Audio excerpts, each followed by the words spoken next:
maybe we will start there and then we'll go back to it.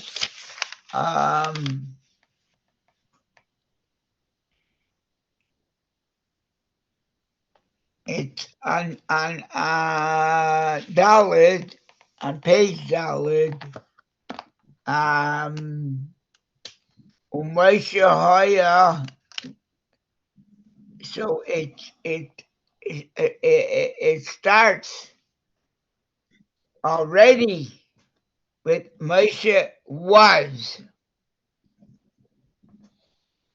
So the Midrash says, "Call me shekasuvo haya." Everybody in Scripture in Tanakh that says he was, and they'll give examples. Misukan lakach, he is prepared.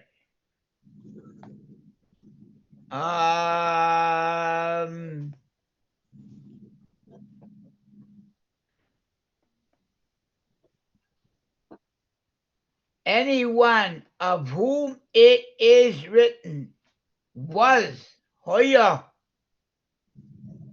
was predestined from his inception for that role that he ultimately fulfilled. Moshe Hoya Roya, Moshe was always a rower. Didn't it mean he was predestined? He had the wherewithal to be a rower, to be a shepherd. Chassidim take that to mean, in every generation there's a Moshe.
Good evening, Mike.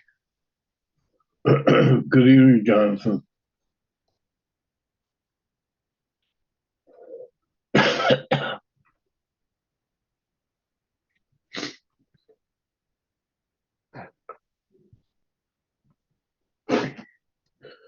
Jonathan, Yes, Mike.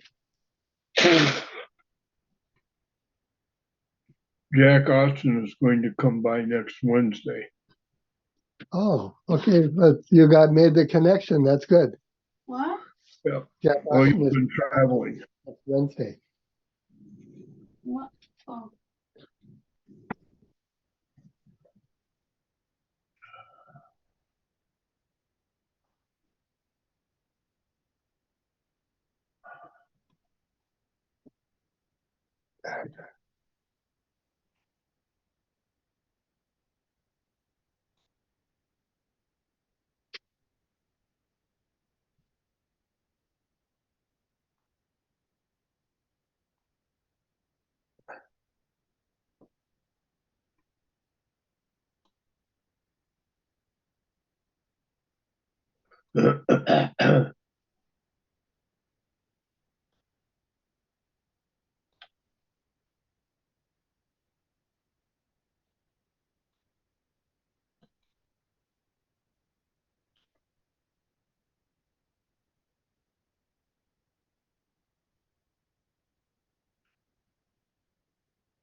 Good evening, Rabbi Lifshitz. We're not hearing anything.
I'm not hearing anything from you, Rabbi.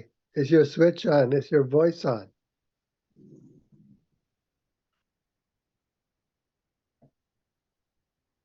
This is Michael Shiur. I also do not hear anything, and I do not see the rabbi.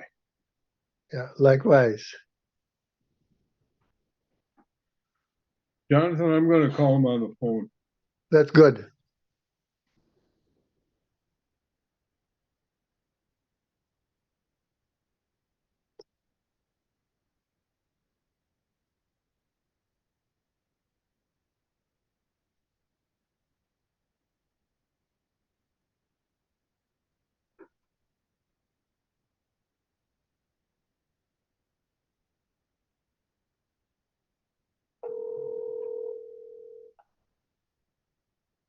I hear Hello? the Rabbi Feller, Yeah. Jonathan and I do not hear you at all.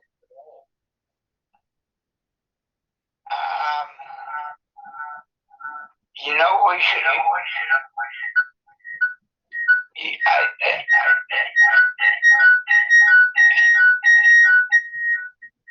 I don't know what happened because Moshe Wolf came in that picture. Call Moshe Wolf. I'll give you his number. Okay? The Moshe Wolf? Yeah, I mean Cohen, Moshe Cohen. Okay, he's the fellow who came and he's the one that set me up. Here's his number. Okay? Okay. 917 690 4158. Okay, 917 690-4158. Yeah, right. I hear you. Well, you're hearing me on the phone. No, I hear you coming through the computer also. So then call him up and tell him that I'm not getting through. Yeah, this Okay. is Jonathan. Can you hear me, Rabbi? I You, hear you. Good. But I'm hearing you, Rabbi, with an echo. Tell him what to tell Moshe Cohen. Ask him what I should do. I have the computer in front of me. I hear myself through the computer. You know, it's like everything I say, I hear on the computer, not on the telephone. Anyway, Dr. Sher, give him a call. Tell him to call me and tell me what to do. I'll do that right now, Rabbi. Okay, thank you.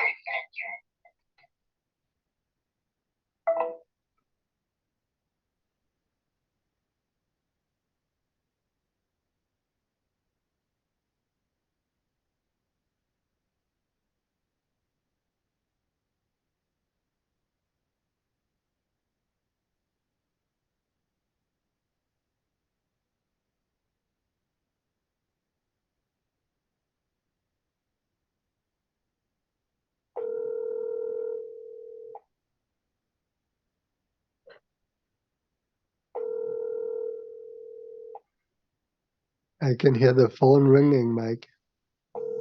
Hi, Jonathan, did I miss anything? I see that No. Rabbi Feller's microphone is turned off right now. Yeah.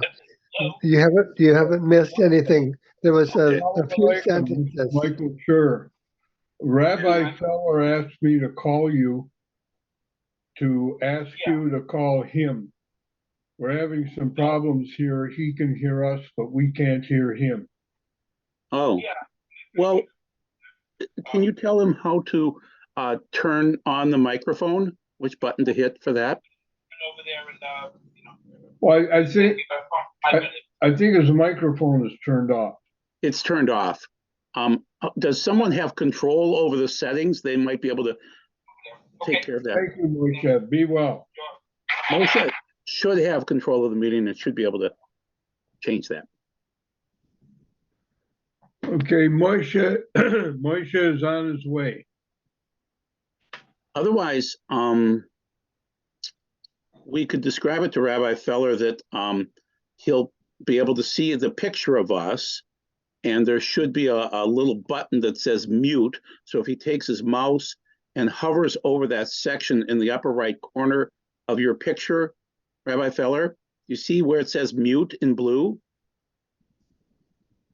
Hover over that with your mouse, a little like it looks like an arrow. If you hover over it, you'll see that blue light up, and then turn it from mute to unmute. Yeah, sorry. I see him talking. So basically what you want to do is on every laptop or every computer, you have a mouse that you kind of use for hovering, and then it highlights things underneath it. So in your picture, I can't do anything other than just hover over it, but it does give that option. He might not know the word hovering. Well, it's in the Torah. A bird hovers over her young. Yeah. Yeah. And Hashem seems to hover over us too. So Yeah. Amen. Thank God, thank Hashem that he does hover over us. We need all the help we can get. Oh, you're right. Just hovered over the Jeep. Yeah, there you go. Yes, that is it. Yeah. Isn't that Maricopas? Parshas. Yeah.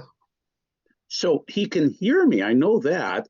So hopefully he can figure out where either the mouse pad is or the mouse is. I'm just using the mouse pad. Do you think he's on a laptop or on a full computer? I don't know, but I think Moshe Cohen is on his way over.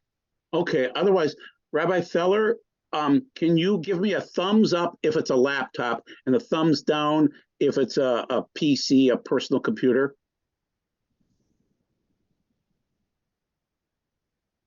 I see a thumbs up. Okay, so it's a laptop. Okay, so then the keyboard is up close to the monitor, and then just closer to you then would be that mouse pad.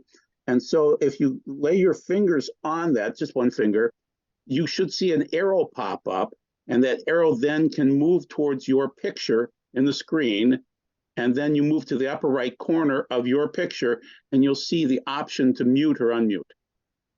So what you need to do is kind of engage with that.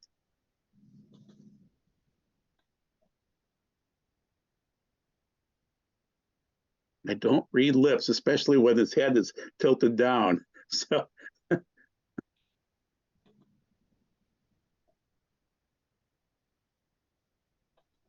well, we'll just wait.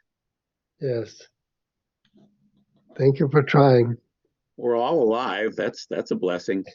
So, am I allowed to say something in the meantime, since I've been kind of saying stuff anyway? So Go ahead. I have an Orthodox Jewish friend from Israel, and he said basically the same thing as another Orthodox gentleman, and that is, and his name is Adam Eliyahu Berkowitz. Wonderful guy. He's a writer, and he thinks that we're moving towards kind of a Purim situation, where, oh, there we go. We can hear him now. Can you hear it now? Yes, Yes. yes. Yes. Rabbi Feller. Just unmuted you. Excellent. How? Excellent. Again, what should I do? Are you touching over here with the book or something, maybe? I'll keep it away. Yeah. So yeah. So let's put that This is like the beginning of the show. now. Okay. All right. But can you see the rabbi? Let me see. Let's get a better picture. Okay, We you see him. He me? looks great. We can see you. We can see Very you. dapper man. All right. What did you say, Moshe Lipschitz? Can you hear me, Moshe? We can hear you. I'm not sure if he's by the computer right now. Is that you, Joel? Is that Joel? I'm Joel, yes. I'm Yeah. sorry, my camera isn't working. Yeah. So what did you say, Joel? Okay, Rabbi. Oh, what I mentioned was that I'm hearing from some Orthodox Jews in Israel that we may be entering in a phase somewhat like the Purim story, where Mordechai was given the right to fight back, and that the Jews are going to be given, Hashem is going to give the Jews a supernatural power to be able to fight back against their enemies, and they're going to win. Like Purim. Like Purim. Yeah, they couldn't. You're right. They were given the arms. They were armed to the teeth. He couldn't rescind the decree. Right. But he could make a new one that the Jews will be armed. Nonetheless, it's interesting. 75,000 anti-Semites still tried to kill them, and they killed the 75,000. Now, we have one battle in Numbers chapter probably 29, where 12,000 men go up to fight, and not a single one dies. Right. They all win. And Right. So I can't say that's the Purim story. I don't know if they lost any people in the Purim story or not. They won. No, they lost no one. They lost no one. Okay. All right. Unfortunately, right now in Israel, we're losing some great soldiers, great people. But it seems as though the people that seem to be in Israel right now feel the Purim story is starting to occur, that they're going to be able to beat their enemies. It'll be a war, but they're going to win. Well, there has been a tremendous a tremendous reawakening towards Judaism. Thank God. Thank God. The army has become a religious army. Thank God. That is amazing. Bless Hashem for that. It seems like people are forced to determine, am I with God with Hashem and Israel, or am I against Hashem and Israel? You can't be a fence sitter anymore. Yep, Either you're right. one or the other. Yeah, that's Well, true. I'll tell you look, everybody saw it. It was on, everything gets filmed. An anti-Semite who opens up a tirade against Israel, and when he finishes and he calls that he wants the wrath of God should be on the Jews, and he drops dead. Yes. That was amazing. The most amazing thing that I heard today was that the attack that occurred in Iran. So Soleimani was killed 3 years ago or so, or 4 years ago, and there was an attack that blew up about 400 people. ISIS has claimed credit for this. We all thought it was Israel or the United States. ISIS is claiming credit for killing Iranian people. That is interesting. Guys, this is amazing. Only Hashem can make this happen. They have ISIS attacking Iran and claiming credit for it. Well, it makes sense. ISIS is Sunni, and the Iranians are Shia. Yes, Shiites. Yeah. So, and then Netanyahu brought up the Amalek situation here in an invocation recently, where he's citing Torah, guys. It's amazing, and it seems like an Amalek situation. In what way, Amalek? At the end of, is it Numbers, or is it the end of Exodus? Hound and harass Amalek. The battle, the first battle in the land. Yeah, and so Hashem cites hound and harass Amalek forever. Yeah, they have to be wiped out because they are absolute evil.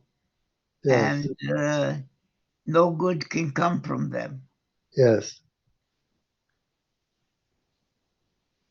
Interesting times.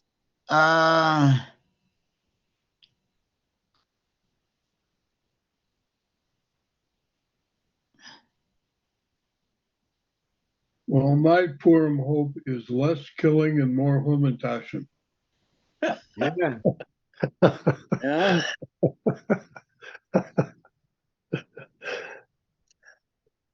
My hope is that Israel is elevated in the world. Amen. Yeah, I'll tell you, if you want, you can. It's nothing new.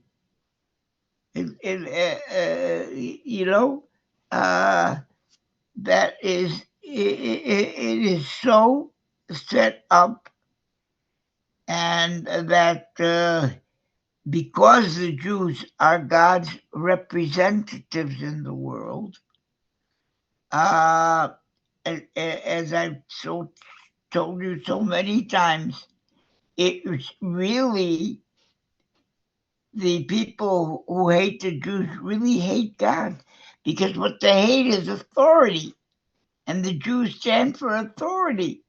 And people don't want authority. They don't want to be told what to do.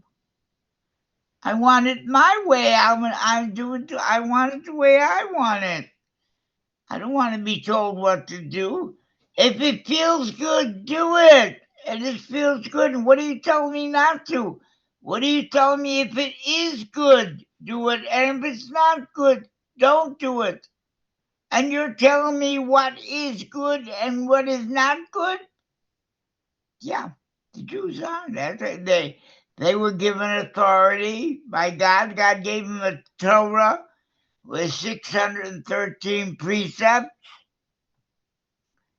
And they are the ambassadors of law and order in the world. And that's why they're hated. And there's precedent for it in the Talmud, where God tells Moshe, go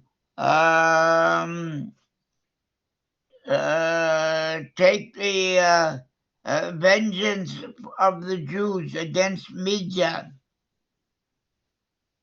And Moshe says to the Jews, well, he can take the vengeance for God. So God asked him, you didn't say it the way I said it. So, and Moshe said it's because God, it's not the way you said it. The reason why, if we weren't circumcised, if we didn't have to eat kosher, would anybody have anything against us? It's because we are circumcised, because we have to have kosher, because we have to keep Shabbos. Yes. And that's you gave us that. So it's actually it's revenge, it's vengeance for how they accost you. Yes. We take their actions because they can't get to you. The only way they can get to you is like we're your people. Yes. If we weren't your people, nobody bother us. So, So don't say it's to take vengeance for the Jews. It's a vengeance for you. Yes. Rabbi Feller, back in the 1800s, the king of Prussia was asked how he could determine that there was a God. And he said, somebody said, or he said, the Jews, the existence of the Jews. And I'm seeing almost today that the way that you can prove there is a Hashem is that the hatred of the Jews. Right. It's a constant. It's a Not constant. a variable. Yes. Yes. And every generation is the same thing. We have in today's Parsha where Pharaoh says, Hava nishchak malo. Let us find a solution to get rid of them. It's the same thing that Hitler said, the final solution. Right. That was Paolo said it 4,000 years ago. Hitler said it in our time. Nothing changed. Yeah. A final solution in every generation. They're looking for the Jewish in this. Is ultimately. But there are a lot of non-Jewish scholars, amongst them Mark Twain, who said and Winston Churchill, that the Jew is different than everybody else, and it's an amazing people. And there were nations that jumped on the stage and then had to get off. The Jews been on the stage for 3,500, almost 500 years when they got the Torah. Look, it says about the Jews are a lamb in the midst of 70 wolves. Yes. And the wolves, they're not all hungry at the same time, but they all get hungry. So what is the option of the little lamb? To stay close to the shepherd. The Amen. shepherd can deal with the wolves. And Amen. that's what the Jews have to learn. They have to stay close to the shepherd, who is God. And, ultimately, we've had terrible tragedies in our whole history. But, I can't emphasize it enough. A Jew who dies because he's a Jew, and that was 6 million Jews in the Holocaust. Many of them never even acted like a Jew. They never kept a Yom Kippur. They never kept a Pesach. But they had a Jewish name. They were Jewish. And Hitler killed them. And why? Because they're Jewish. Hitler had this against all the Jews. So they are in the other world, Kitoshim. All those atrocities that were visited on the Jews on October 7th in the kibbutzim, in the yeshuvim by the border. Terrible tragedies. Hey, but God can repair all those tragedies, all those brutalities, and make them again whole beings. We see it on this side in our world, and we have to fight it. And we can't say, oh no, they're doing good on the next world. That is the case, but hey, we can't let it be like that in this world. There has to be justice. But the Jewish people are God's people, and God loves the Jewish people. And the Baal Shem Tov gives an example of God's love to the Jewish people. If you were to, the Baal Shem Tov says, if you were to think of a old couple, they're married 30 years and they never had children, and finally, miraculously, they have a child. Can you measure the love of that old couple to their for their finally having a kid? Yes. And the Baal Shem Tov says, and God's love for every Jew, who is, Chelek Elokam Mimao, a Jew is a portion, he has a soul. That's a portion. Unfortunately, you can deaden that soul and make it insensitive by eating treif, doing treif, seeing treif, that all, affects, but you can't destroy the soul. You can't cremate a soul. You can't shoot a soul. You can't hang a soul. You can't stab a soul. The soul survives, and it lives on a higher world. And because you don't have another one? We were going to go over to my place. Oh, were we? Rabbi Feller, would you be more specific? Is that the neshama or the nefesh? When you say soul, I think nefesh. Are you saying neshama then? As far as what I'm saying now, that's all. It's not the nefesh. It's a neshama. Everybody has a nefesh. Also, there's the 5 madrigas: nefesh, ruach, neshama, chaya, and yechida. And that's all. But chaya and yechida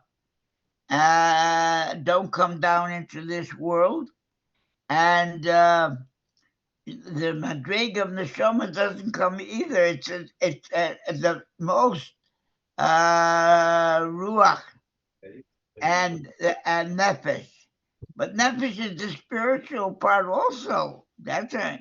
And there's it's called nefesh elokis, not neshama elokis.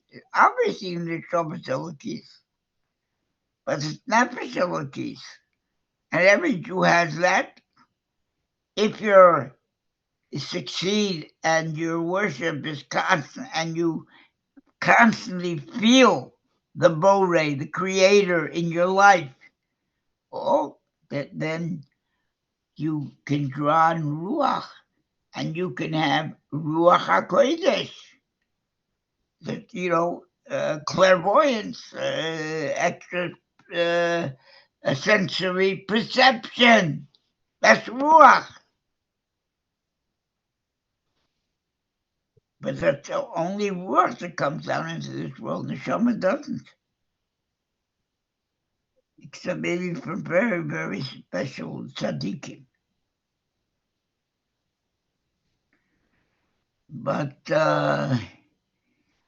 we're living, in what should I say, the atrocities that we saw. we never saw them. I mean, unfortunately, our brothers saw them in Europe. But you know, I'm older than all of these participants in this year, and I say that I lived during World War II. I was born in 1937. And that was just when Hitler was taking power. Anyway, so the look, only Jews have Midrash, only Jews have Talmud, only Jews have Nevi'im Ksuvim. And this is all godly, and this is what makes us. And we have to study it all the time. That's you know, only Jews have this sense of every minute is valuable. You can accomplish for yourself and for the world every minute. So and hey, we're given the whole Torah, and we have to go over it. The whole Torah. It means the whole Tanakh. How many of us, including myself, how many have we learned the whole Tanakh? All the prophets, major and minor. You know, if we get through Shaftim, we've covered a lot. Okay, we get through the Chumash.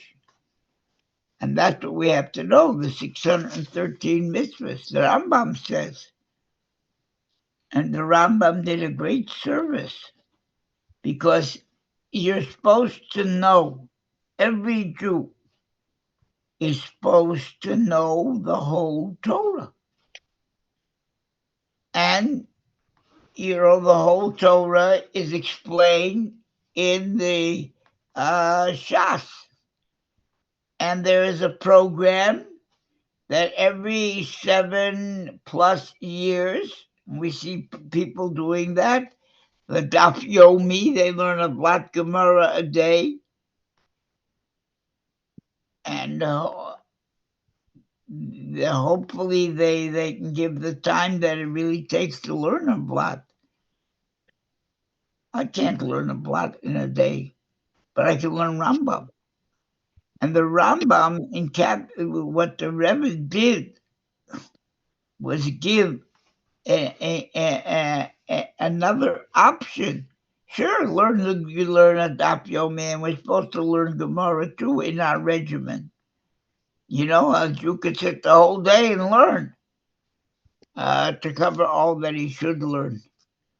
But Rambam covers the whole. Rambam says you could learn the Chumash and know the mitzvahs, the 613 mitzvahs, and then you can go straight to my treatise, the Mishnah Torah, and learn that.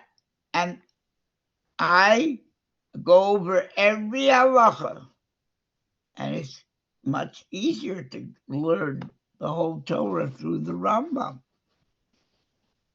The Rambam has a whole system and clarity, and as it says, the Rebbe wanted that every Jew should be beautiful. There's a pasuk that says, "Kulach yofer ra'yosi" in Shir Hashirim. Kulach yofer ra'yosi, umum ein bach. You're all beautiful, my beloved. You have no blemish. And in the commentaries, I mean, that blemish is if you lack the knowledge of one mitzvah already, you have a blemish. You can know 613, but you're missing one. You have a blemish. And so you're supposed to, every Jew is supposed to know the whole Torah. And the Rebbe made a regimen through learning Rambam because the Rambam covers the whole Torah. He's the only posek that does. until Hilchas Mashiach that he has. Only he has in a section for Malachim, the laws of kings, and he concludes it with Melech HaMashiach, the two prakim on Mashiach. What we know about Mashiach is from Rambam. And that's why the Rebbe made a program that you should learn 3 prakim, if possible, and you'll finish the Torah, the mitzvahs, in 3 years. No, 3. If you do it in 3 prakim, you'll finish it in 1 year, and even less than 1 year. 11 months plus. If that's too much, 3 prakim a day, then go for 1 parak a day, and you'll finish the whole Torah in 3 years. And if that is even too much, there's another thing that the Rambam enumerated before he wrote the book, all the mitzvahs. He counted them, and he made a capital digest of each mitzvah, and he put that in a sefer called Sefer HaMitzvahs. So you know that goes according to the 3 prakim, it parallels, and you can finish that in a year because that is much easier. I mean, it's not as thorough, but at least that Sefer HaMitzvahs, and the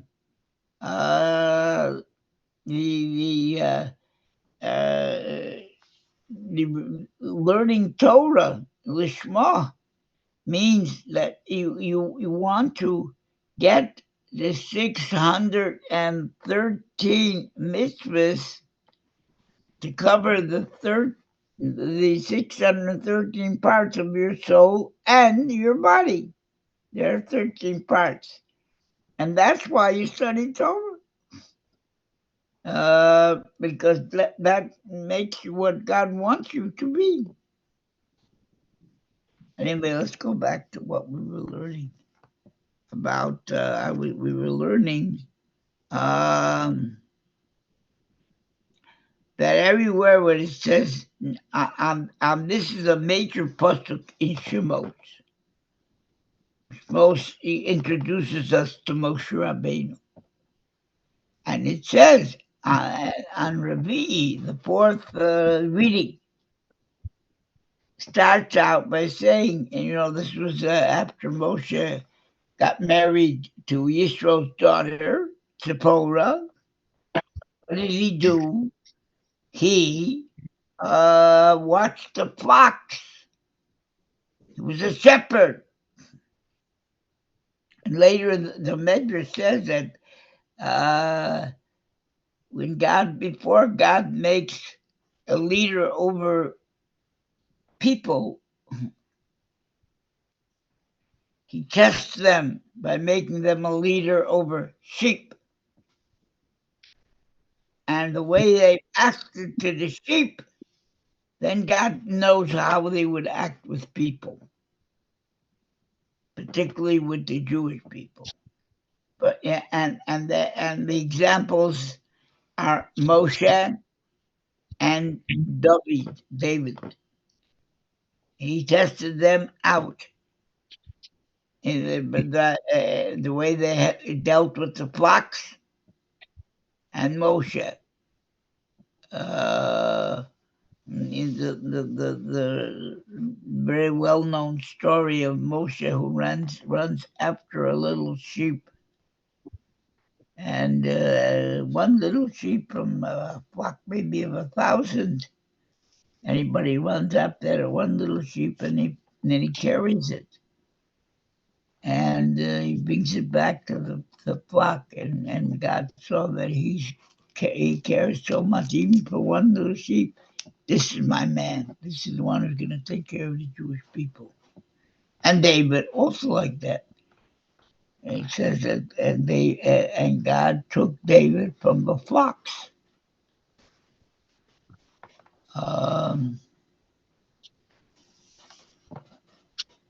So, again, when you think of Moshe, you're supposed to think of these words.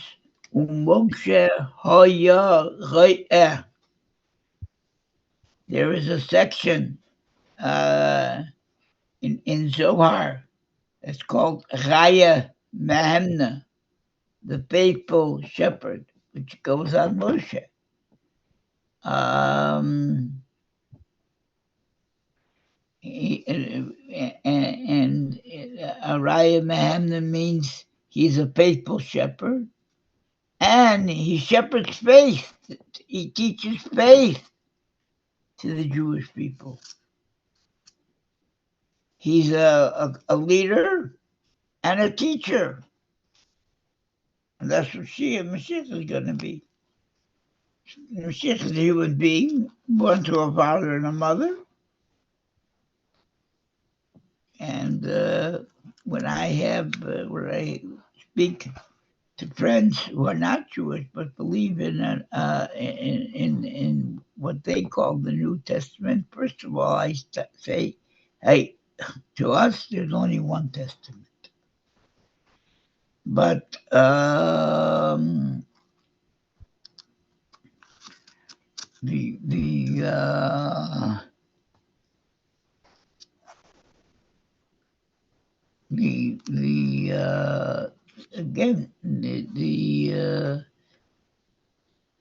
lost my train of thought. But anyway,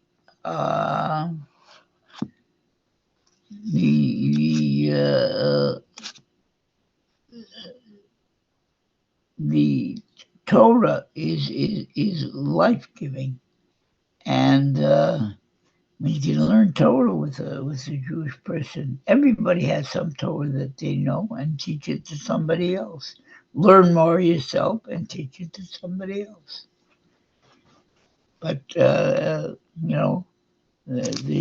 Jew appreciates the time that's given to him and doesn't waste the time, hopefully, but and doesn't forget that there's a creator who's watching, and you have to smile because you're on candid camera.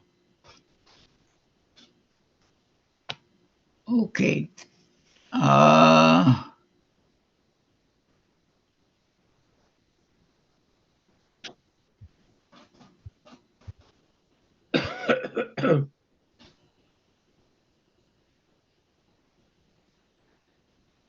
So it says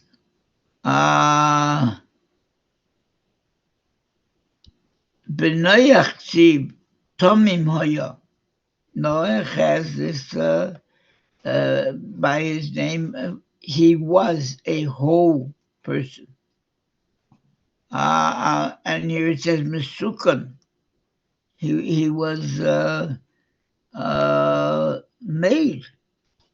Predestined for Geula. Look, he was the one who and his family saved from the flood. And so he was whole. And then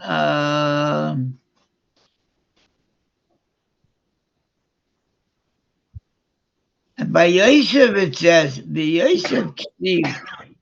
Yosef Haya. And Yosef was. What was he? So it says, Mesukan leparnasa. He was always a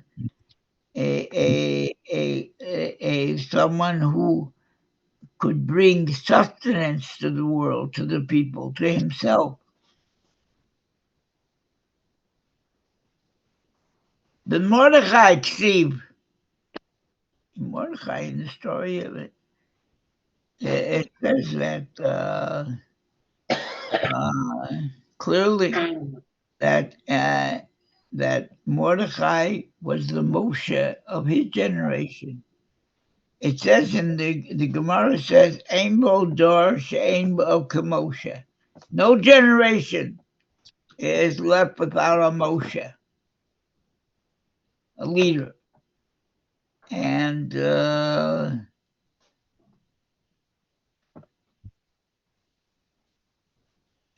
it says, Mordechai Bedora, Moshe Bedoro. Mordechai was the Raya, the shepherd in his generation. And it says by him also,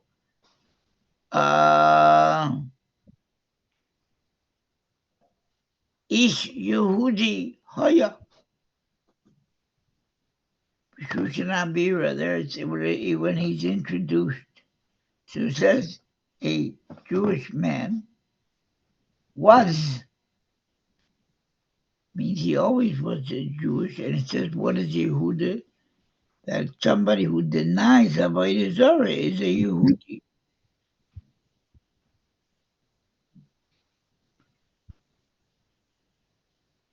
And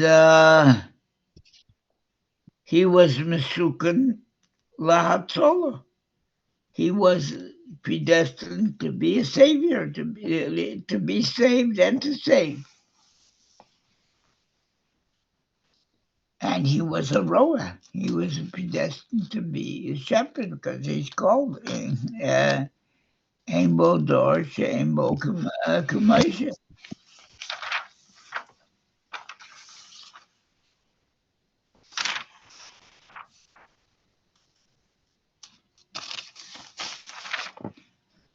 Then it says Moshe L'Geula. Moshe Hoya Roeh. He was the Roeh L'Geula, to bring the Geula, the Geula's redemption. Goel Yisrael, the Redeemer of Israel. And he was, it's not a role you can prepare for in a school. You are or you aren't. And you are means you were destined to hate. To be a tzaddik or not, you were not destined. That's your choice. But to be a roeh, to be a rebbe, that you were made for. There's one rebbe, one Rosh Rabbeinu. And I asked, does a snake have a choice? Not to have the nature of a snake? Says Hoya by the snake, Ba'Nachash Hoya Arum. The snake was sly and cunning. Did she have a choice otherwise? The snake was the embodiment of the devil. I suppose there are those things on the other side of the coin. I mean, God created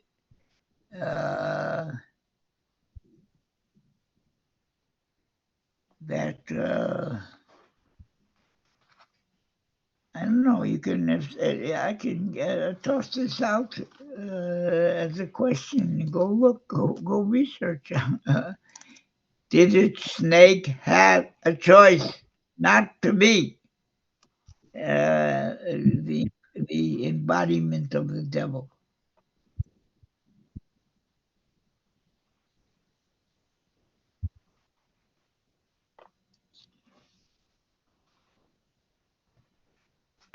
The Egyptians had a choice. The Pharaoh could come and the Egyptians could come to God and say, well, wait a minute. Why are you punishing us? Why are you casting us into the river? Or, you said that the Jews would be predestined to they be in a foreign land for 400 years, and they will be oppressed. So why are we getting 10 makas You said that the Jews would be oppressed. But what's God's answer?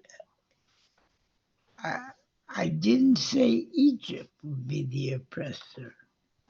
I said the Eretz Lahem, in a land that wasn't theirs.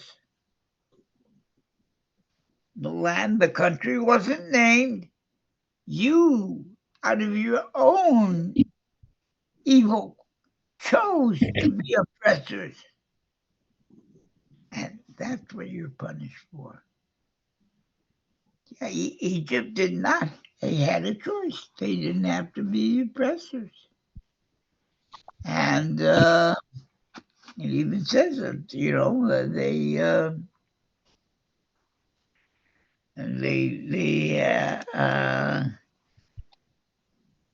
they hardened their hearts.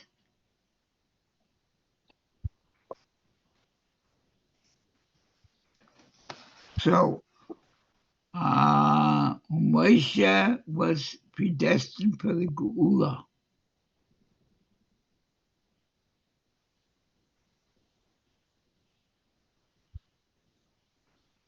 And for all those that it says Haya, maybe I should have researched this before, because it means to say that by everybody who says where it says Haya, just like by Moshe Hayara, that means he was from moment one of his creation a Roa. You don't become a Rebbe. You're born a Rebbe. You're not born a tzaddik. And if you have bad character traits, hey, you have the ability. Everybody's given the ability to get rid of the character traits. If a guy is a glutton, even though it's it's bad for him spiritually and physically, he doesn't have to be. He can change. If a guy is arrogant, can change. If a guy is angry, you can change. And that's what we're put on this world, to weed out our bad traits and become good.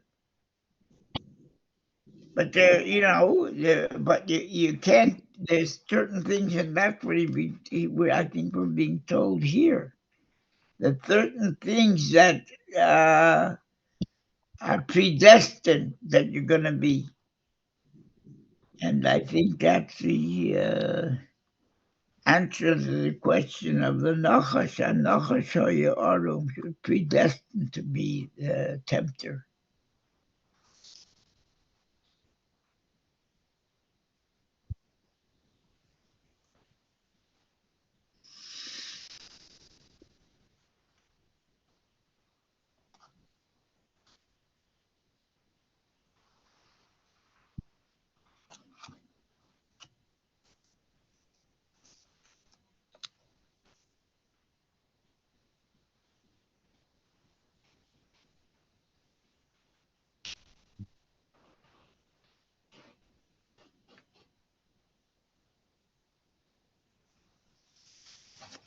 Okay. Yeah, the camera's going, you can see that, right? Oh, sorry.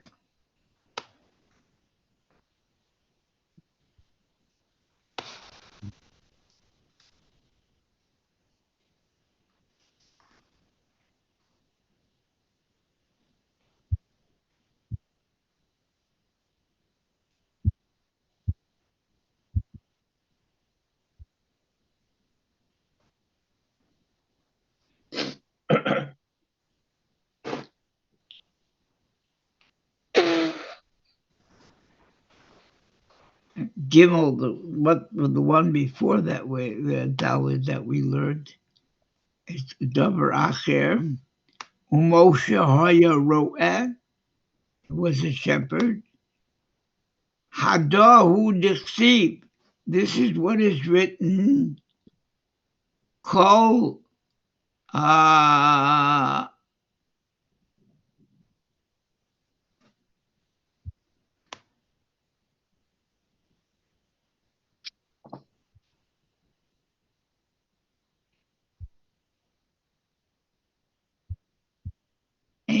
Kodesh Baruch Hu Noisein Gedula le'Adam.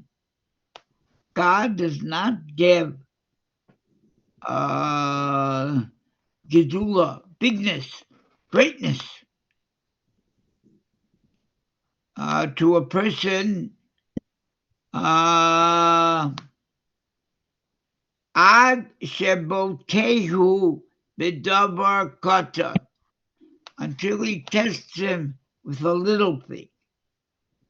That we, Ve'achar kach ma'alehu ligedula.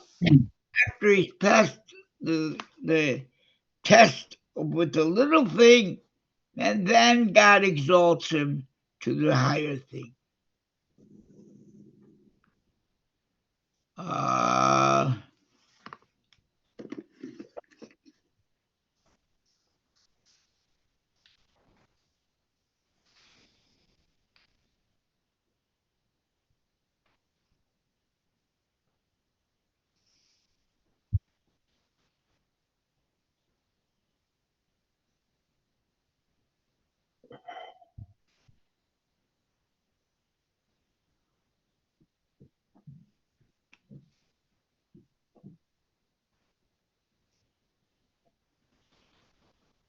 So after the person passed the small test, then he can become big, great. Bodak LeDavid Beton. God tested David with sheep. Below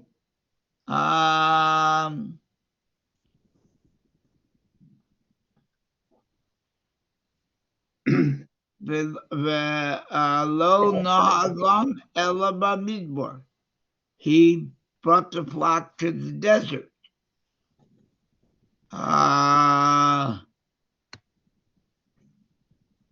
Lehar Chikam.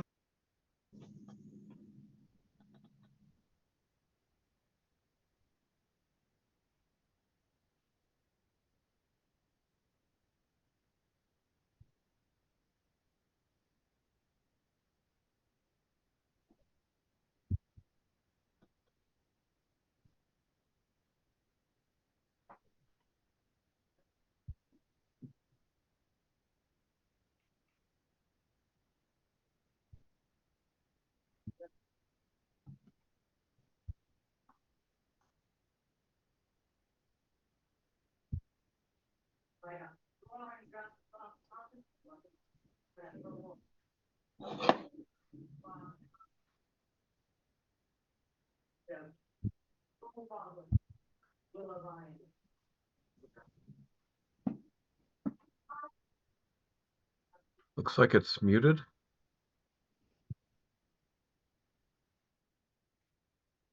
Can you hear us, Rabbi? Rabbi? Rabbi Feller, if you can hear us, please lift your thumb up. I'll call him on the phone again. Uh-oh. I don't Okay, even so see him on the list now. Well, Oh, there he he's is. There he there. is. He's just muted. I wonder what button he hit. So the mute button must have gotten pushed at his Yeah. location. Okay.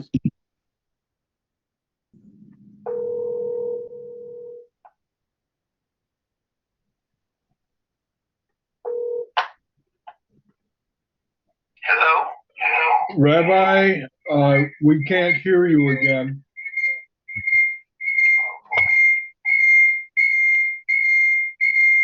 Uh-oh.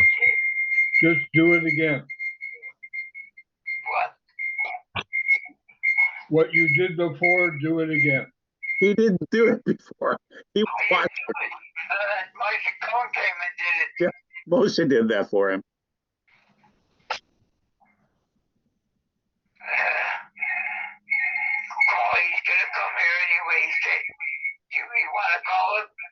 Okay, I'll call him again. Yeah. Thank you.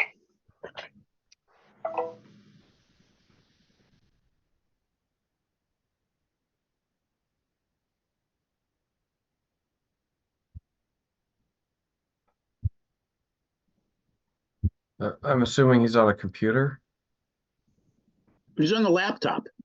Yeah. He said he was on a laptop. Okay. Yeah. So he does have a mouse pad. Just we need to, teach him how to use the mouse pad. 8 is not available. Well, At the tone, please record. When you've finished recording, you may hang up or press 1 for more options. can you receive a? No. Moshe, He wouldn't know how to check Problem messages, again. private messages. it's now 9:20. Thank you. Oh, it's 9:20. Okay. Well, we kind of started late too. But then again, I thought Rabbi Feller was in great form tonight talking about, what's going on in the world. So I appreciate that too.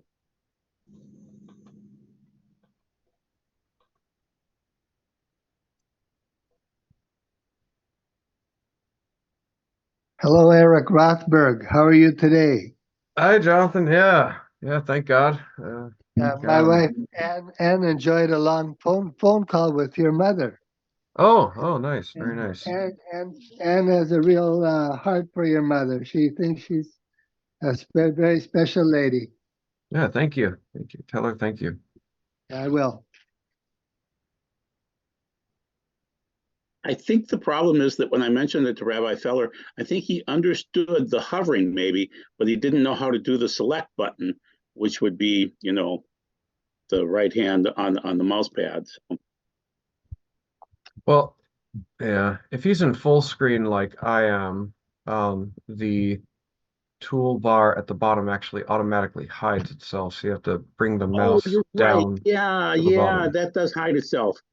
So then that would be important to bring the mouse down so that the he can toolbar probably hear you right now. So Eric, do you want to say that louder? Rabbi Feller, can you hear us? Thumbs up if you can hear us again. Rabbi Feller, if you can hear us, thumbs up, please.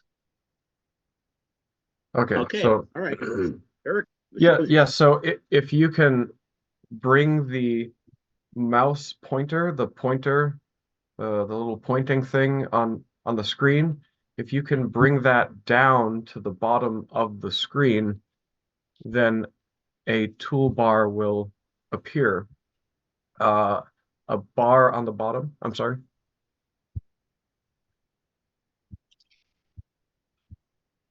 I'm bad at lip reading. Yeah, he tends to look down a little bit, and so it's really tough to. So if you bring that pointer down to the bottom of the screen,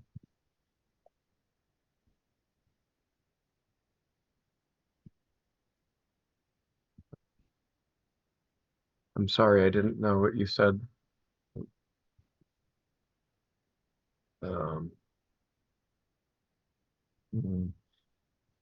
It's on the far left bottom side of the screen. The far bottom left is the furthest to the left. There's a button that you click on, and that's the mute button, the very bottom left of the screen.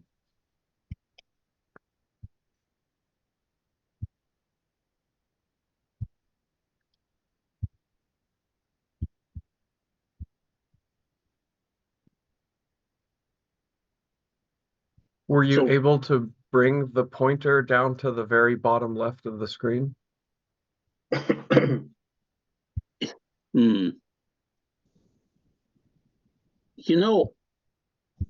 I'll do some quick research and see if it's possible to hit that button another way with just a keyboard function, because sometimes the keyboard functions will override it.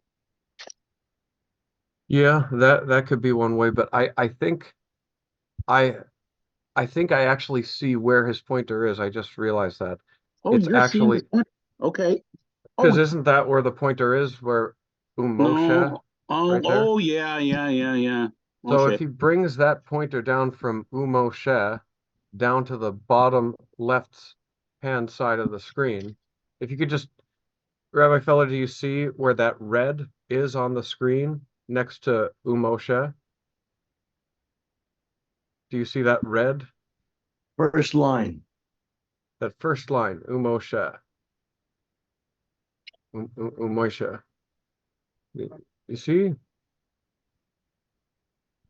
I had always thought that somebody else was running the mouse for him and running Oh, the pages for him.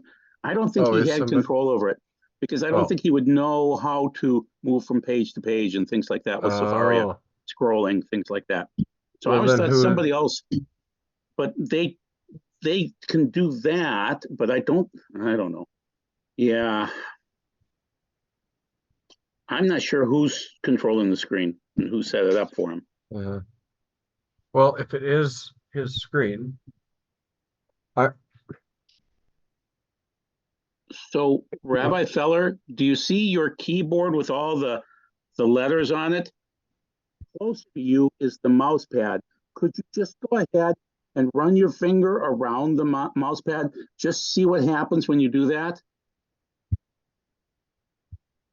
Just go ahead and see, because what Eric's talking about is if you take control of that mouse pad and start to move around with your finger, you'll see that little tracking arrow move. And then when you get down below, on the screen, you'll see that mute button pop up, lower left-hand side. yeah, if we can just get that mouse moved a little bit and then we'll see what happens.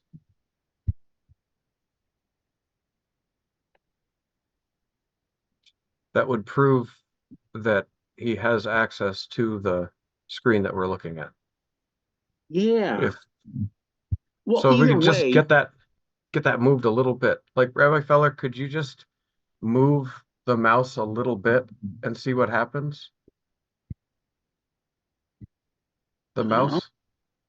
You do you have a think he has a mouse. mouse? Yeah, we never really just found out if he was using the pad or the mouse. Do you have a mouse pad? You know where you put your finger and just kind of, I should turn my video on. Or, well. Yeah, you could show him what it looks like on your Well, no, you really can't show him your keyboard because you have a camera pointed at you. You'd have to move. Is your camera movable? Is it portable? Okay, I'm going to. Oh, that's an interesting. Ah, here we go. There we go. That's a good. Okay, I'm gonna sign into this on my phone, and then I'll be in 2 calls at once, and then I can use the camera of Oh, there my. you go. Yeah, that's a great idea. I'd do that for demonstrations. That'll be interesting. Okay, this is gonna take me a minute though. Sure.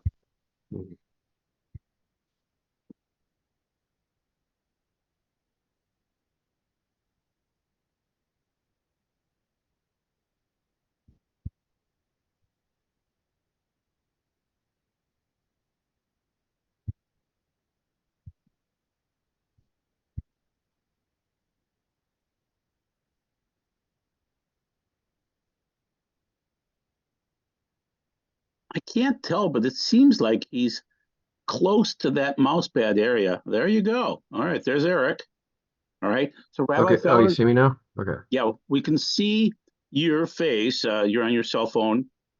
And then, so Okay. Rabbi Feller, he's going to show you what you can do with your mouse pad to get this accomplished. I gotta see how to switch my camera so I can have it going the other way. Oh boy, it's interesting. There we go. There you go. Yep. Got it. Okay. Oh, did I lose it? Okay. You're back. Okay. Oh boy. And it's rather dark too. I can barely see what you're looking at, but Oh, that is a laptop, which is good. Okay. I don't know why I can't. see my camera here. Can you turn on the light on your camera? Hmm.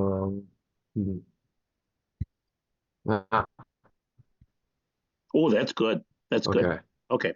Rabbi Feller, there you go. Now you can see that mouse Yeah? pad is Okay. almost where the light is, right there. That's that area where you can put your finger on that, and then you can direct. Okay. There we go. Now I can see my camera. See that? If you can get this little pointer down to here and then push on that, just okay, that I just clicked it on and off. That was the mute. So you see,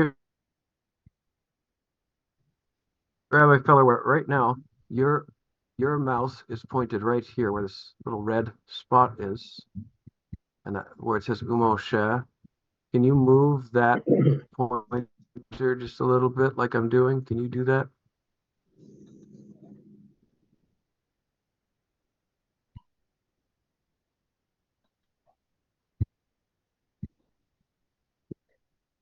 Are you able to move the mouse?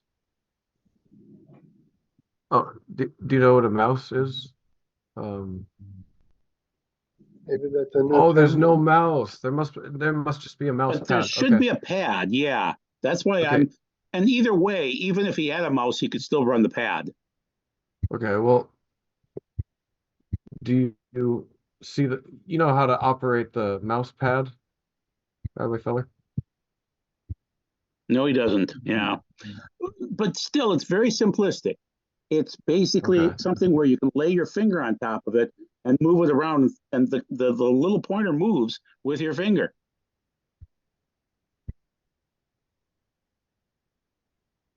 If you just put your finger down on that thing that's like flat, it's on it's the nearest part of the bottom of the computer toward you. There's like a Yes. square, and that square is it's in the middle, but it's the closest toward you. So like my this is my mouse pad here that I'm Yeah, moving show him around. I'm that. What touching you're this doing right thing, now is excellent because that's how you move things around. So, yep. and then I tap, dit, dit, dit, dit.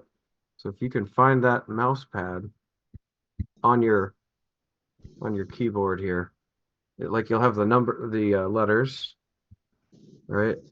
You have all these letters, and then behind it you have the mouse pad, and so you're able to. You can you touch your mouse pad?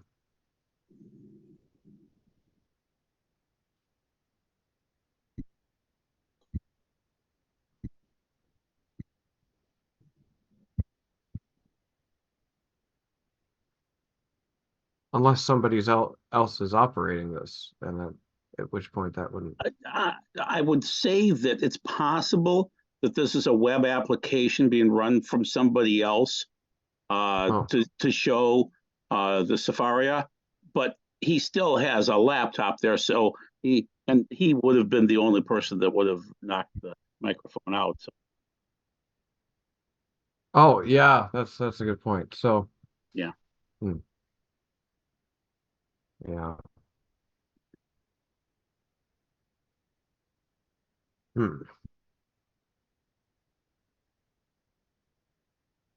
And Rabbi Feller, you won't break the mouse pad if you lay your hand on it and lay your finger on it and move it around. But you'll see things happen as you lay your finger on that mouse pad and move stuff around. It's a graphical interface. It might be a different. It might be a different color from mine. I mean, yeah, but if you can just find it on the, should be right in the middle there. So.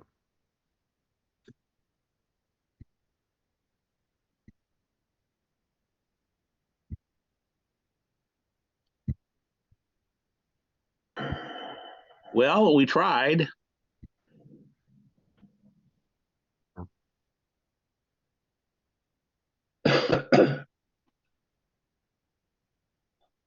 So who's still on the call? Michael Zutler.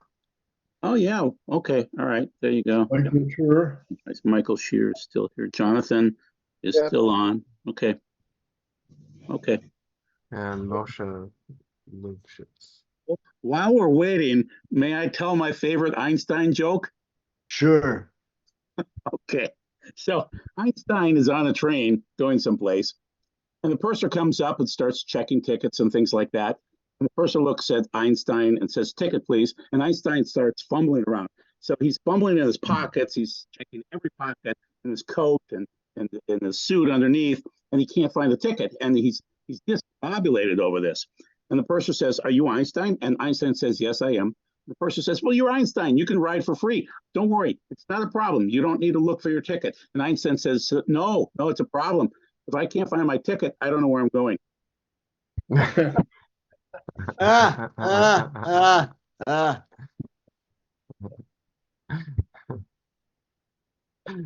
That's where I'm at half the time.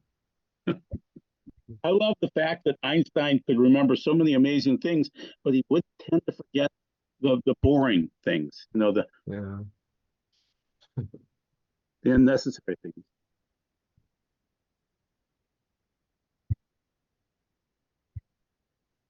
Oh, there is one other way that might work. I just realized my touch screen, my computer monitor is a touch screen. Eric, what do you think? Is it possible that he has a touch screen monitor? Because he can literally touch the monitor. No, it's not. It's not possible. I'm sure he does not. Okay, it's an older laptop. Correct. Okay. Yeah, because I just was able to turn it off, turn it back on again by my screen. The other way to do this would be to, if there were some possible way to, let's see, give access to the share screen to somebody else or something. If I had my meeting, or the problem is though, I'd have to have his email address. I could go to my other computer and I could log in and I could take control of his screen and just do it for him. But unfortunately, I don't think he knows his email address. I don't think going to a higher level of technical sophistication is the direction we want to take. Yeah. Yeah.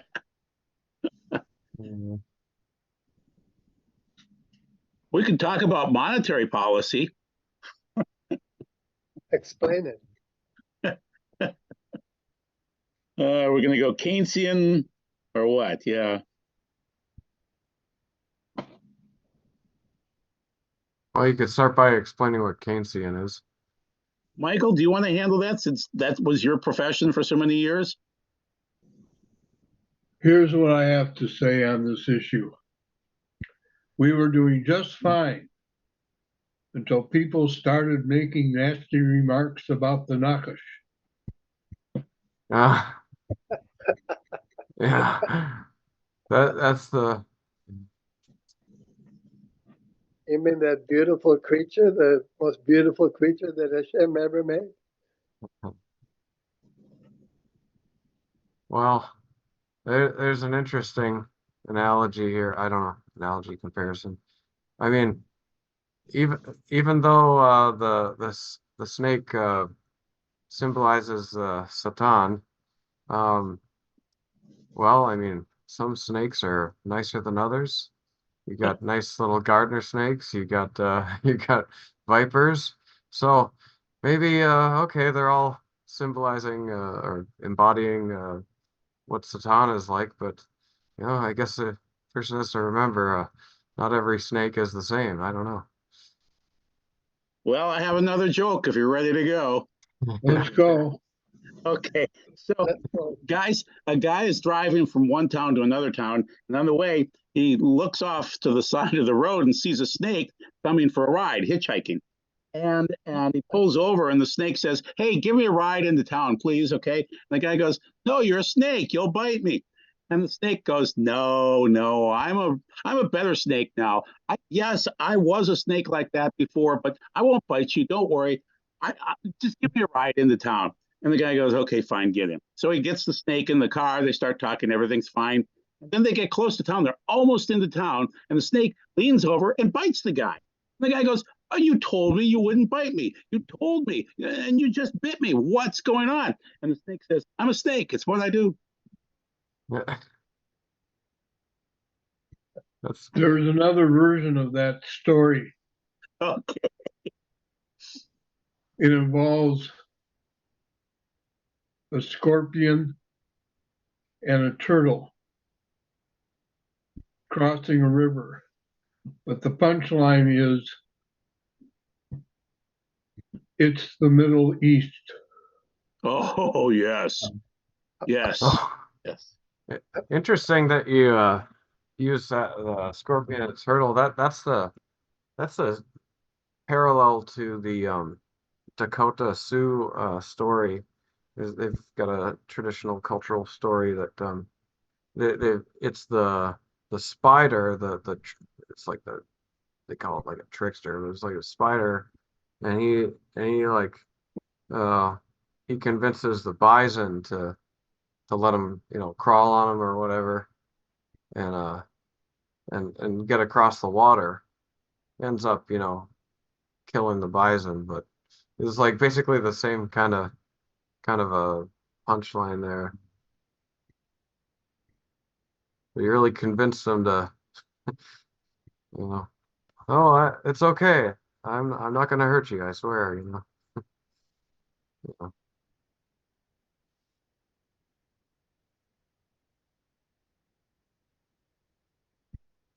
Yeah, maybe that's like Hamas, I don't know. I have one more joke for you. So it's Sven and Oli. I come from a little town called Lindstrom. It's a Swedish town. Sure, you betcha. So Sven and Oli are going out on an ice sheet to go ice fishing. And they start walking out on the ice sheet, and they're walking along. They have their auger, and they have their fishing poles. Those mini ice sheets. So they're walking along, and they pick a nice spot on the ice sheet, and they start to auger. And in a big, booming, deep voice, they hear, there's no fish in there. Sven looks at Ole, and Ole looks at Sven, and they think it's good. Oh, I'm sorry, that's God in Swedish. And so Ole says to Sven, go ahead and auger some more. It can't be. It just can't be. So they keep on augering, and they hear a big, booming, deep voice again. There's no fish in there. So Sven looks at Ole and says, Ole, you need to call out and find out if that was good or not. And so Ole calls out and says, is that you good? And in a big, booming, deep voice, they hear back, no, it's the skating rink manager. I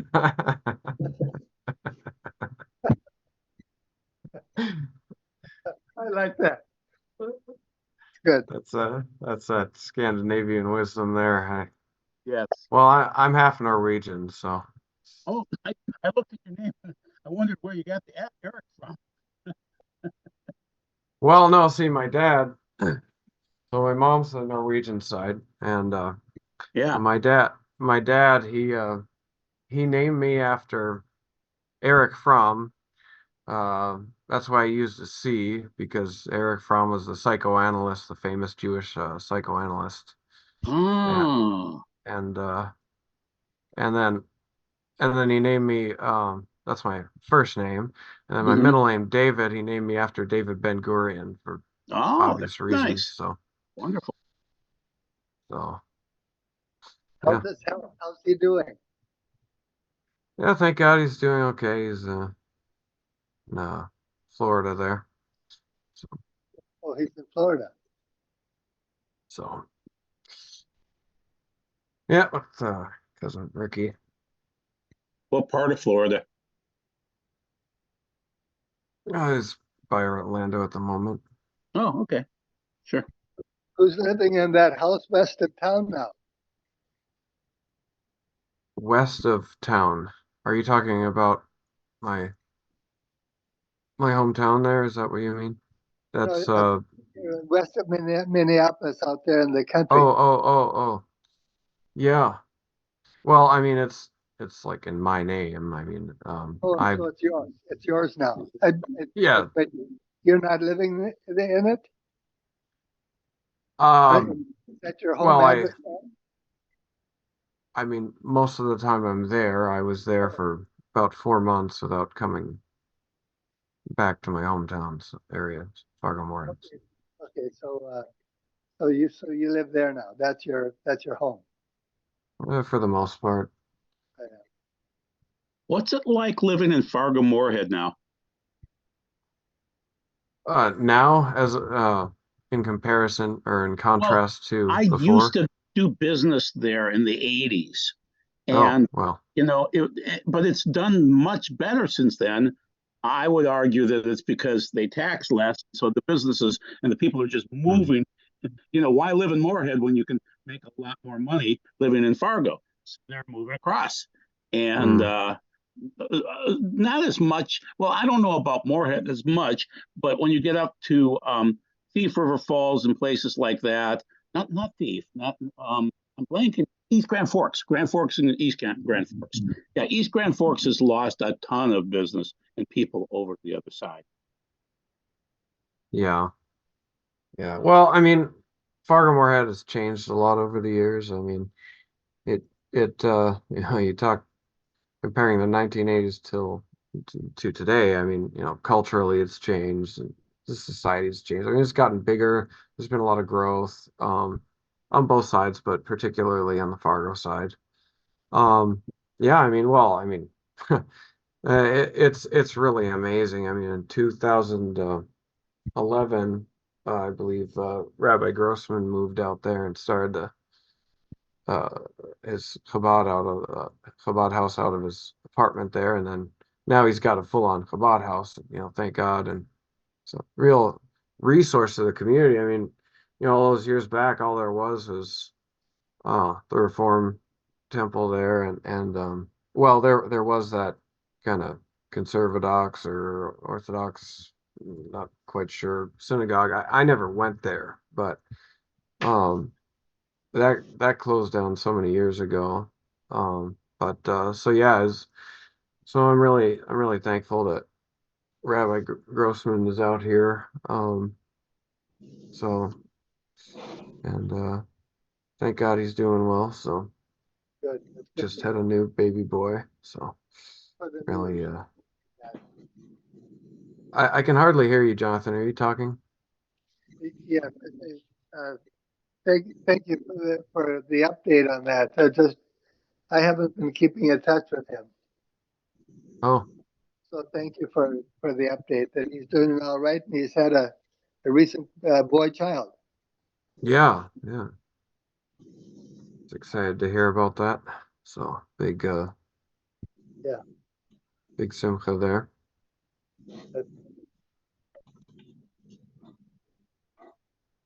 Yeah, I was there on what's the holiday now where the Alter Rebbe got released from jail, right? Is that Yud Tes Kislev? 19th of Kislev. Okay, yeah, Yud Tes Kislev. Yeah. So I was there for that. Yud Tes Kislev. Yeah. So that was pretty cool. Yeah, great.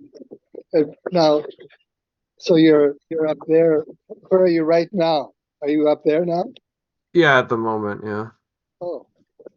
So if you see him, give him greetings from me because I appreciate what he's doing and I'm glad to hear the good news. Eric, may I ask what you do for a living? Right now, I'm very busy with tutoring and translating at the moment. So. Oh, okay. Yeah, I'm working on my Chinese quite a bit at the moment. So. Oh my, you speak and read Chinese? Or read and speak, whichever order you'd like to. Yes. Wow. Mandarin? My writing is. Yeah. Yes, Mandarin. Yeah. Okay. My writing isn't. Well, it's not terrible, but I'm out of practice. Well, it doesn't really matter nowadays. I mean, you basically just type. So. How many characters do they have again? 600, something like that? You're thinking of Mayan. Okay, That's okay. you're giving a Mayan estimation. No. The Chinese has thousands and thousands of characters, Oh and no, it it's is. Oh my. yeah, no, but it's built off of radicals. So you have, you know, pieces that come together to comprise an individual character. So it's like there's, I don't know, less than 200 of those. So it's kind of like, in a way, it's kind of like it's 200 characters, and then you combine them to make characters, basically. What? So it's not as crazy as you would think, you know. In the past, you were working on some Chinese medical tricks. Have you continued that exploring the physical? What is it? I forget what the term is where you find certain sensitive parts of the body for sending messages. Oh, you And mean like acupressure or? yes, acupressure. You were working on that for a while. I was, yeah, I mean, I'm still, yeah, I really need to brush up on my meridians, the Chinese well, they have, you know, the kind of pathways where you massage along or apply herbs to, or, you know, kind of treat. So that's part of it. I'm always thinking about that to a certain degree. I have taken a break from the massage angle, but kind of, Yeah, yeah. that's so much to learn. I think Chinese medicine. I've only heard good reports of it. There was someone visiting the Lubavitch house a few years ago up in St. Paul who was an expert or who was a practitioner, and she gave a very good report on the acupressure and in general Chinese medicine. She thought Hmm. it was. She was there only one day, one evening, so I didn't get the name and other information. But I think Rabbi uh, Mendel Feller was probably there at the time. He might know who that was. The one who was the practitioner of Chinese medicine. I Hmm. don't remember him being in on the conversation, but it's possible. And if she's still in the area, it would be a worthwhile contact. Yeah. Just check with him. Okay. Yeah. Yeah, I So, had some, yeah. oh, no, go, Eric. Go. No, please. Well, I'm curious because when I think of Chinese culture, I don't think of Fargo. I think of maybe LA, New York. Uh, I are there many Mandarin Chinese in Fargo? You know, yeah, I've actually made connections in the community. So there is a fairly substantial population. I mean, it's not like the Twin Cities or anything, but yeah, I mean, there's a fair amount of Well, it people. is I in mean, Runway. I'm sorry. You got two Well, universities there. Oh, the universities. Yeah, well, that is, yeah, NDSU being in Fargo. I mean, you know, there's a I used to be friends with a family there. The the husband is a professor at NDSU. He was like, what is it now? It's like he was working on genetics of grains and stuff. So it's like, you know, there's a lot hmm. of research that is done at NDSU. I mean, it's predominantly an agricultural type college, and so, you know, you get Chinese scientists coming in and Chinese, you know, academics coming in and working on that. So there is kind of a draw there at NDSU for some of that. Well, that makes sense. Sure. I would assume Iowa State would have the same situation too. Okay. Yeah. Point. Yeah, they have to feed 1.4 billion people, so I'm sure they're always looking for new ideas. Yeah. And the northern part of China, which is the part of China with a climate conditions closest to northern Minnesota and North Dakota, is very poor in agricultural production. So you would think they'd be sending a lot of people to the land grant schools in the U.S. in the north, and they do. Makes sense. Yeah. I'm curious about that whole thing. I mean, I went through I rode buses and trains all the way from Xi'an down in central China, all the way up to Ulaanbaatar, the capital of Mongolia there. So I got to see the whole progression, and this, Inner Mongolia is really beautiful. It's I really liked it there. I miss it. That was one of the best weeks of my life there. That was great. But yeah, it's real lush. It looks a lot like Minnesota in some ways. It's more hilly. Well, I mean Minnesota can be hilly too. So, but I mean there are you get into the Gobi and then that's all desert, from there. But before that, in Inner Mongolia, you've got some real I would say prime agricultural areas. So yeah, I can see that. I noticed a news report the other day that rice production is down and rice prices are up by 15% worldwide. Most nations would rather export rice to make extra money, but they are banning exports like Vietnam is, and they were a major exporter. So it's going to be interesting for the world if they can't get access to rice.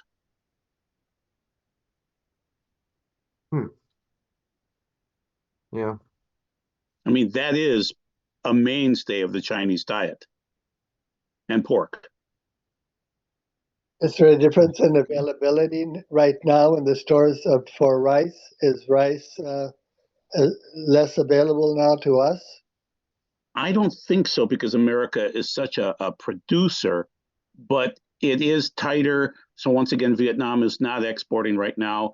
India shut down their exports. They're keeping it for themselves. And so I think where you're going to notice the horrific signs would be in some Middle Eastern countries where, it's just you need water to grow rice. And so if you're in Bahrain or Iraq, say, or possibly Pakistan, you might go hungry. Well, I understand that in the southern part of this country, they do produce rice as a regular crop in this country. Oh yeah, we're an exporter. We're an exporter, yes. Yeah. Except the way we produce rice is different from the way they produce rice in South Asia and Southeast Asia. What do they do differently, Mike? Well, they do a lot less planting from airplanes, for one thing. Airplanes planting? Yeah. Who does that? Who does that? We do. How? You're going 200 miles per hour. Labor is very expensive in America. Really? So you plant, you seed the rice fields from airplanes. Yeah. Oh, they're just dropping it down. Yeah, it is right. Yeah. Interesting. Yeah, in China, I assume they would hand plant each stalk. Well, things have changed a lot since You know, most of us are, shall we say, no longer young, right? but we tend to think of other countries as being the way they were when we were young. Yeah, correct. We have a president who does that, or we had a president. Our previous president did that all the time.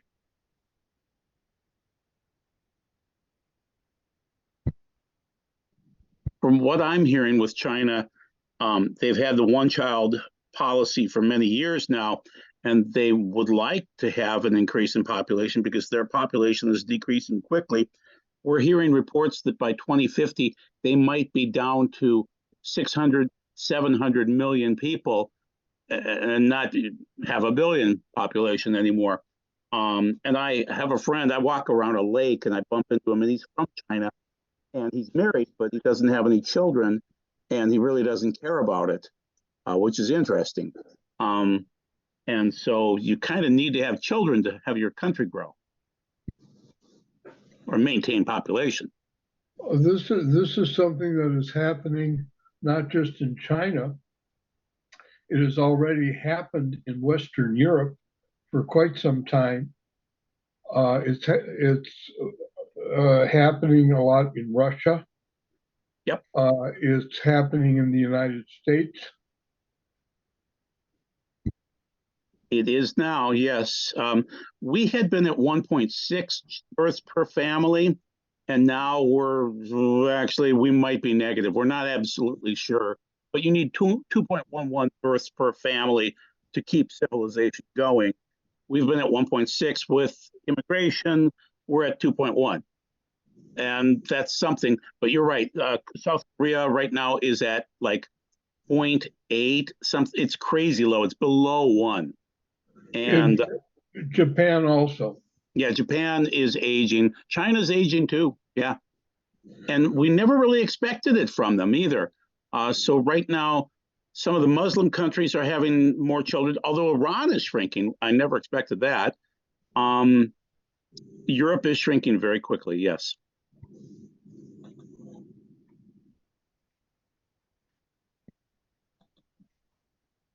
Well, it turns out that, at least in China, they were able, with great effort, to keep people from having more babies, but now they are completely unsuccessful at getting people to have more. Yeah. And also sometimes then they'll selectively abort babies and only want to have a male child, which is even worse. Then you have only males and you don't have enough females. India has that problem where they've been selectively aborting females for years. Well, everybody's had that problem for a long time. Yeah. There's the selective female infanticide has existed probably as long as people. Yeah, you're right. Yeah. And then you have Israel, where they don't really have reformed, but where the non-Orthodox Jews are having 1 to 1.5 children per family. The Orthodox are having, from what I understand, 8 births per family right now.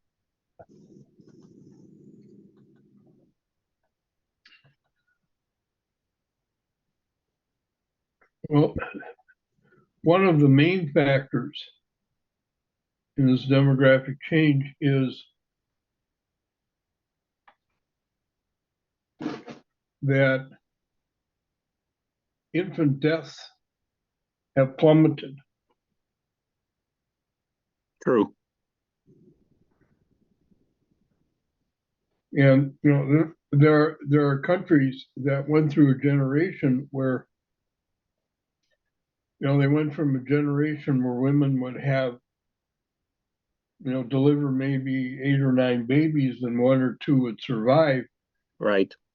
To one where they deliver 8 or 9 babies and almost all of them would survive. And then the next generation, the birth rate plummeted.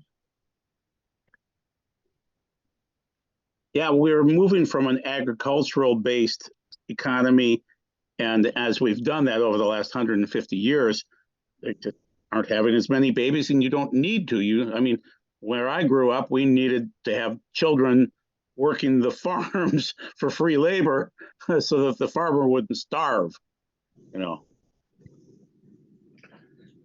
I grew up on one of those farms. Well, and then what you see in this country is something that is happening and preceded us and many others, which is that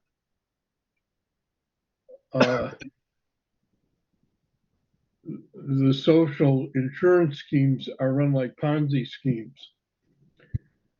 Or to put it another way, all those people in America who are opposed to immigration,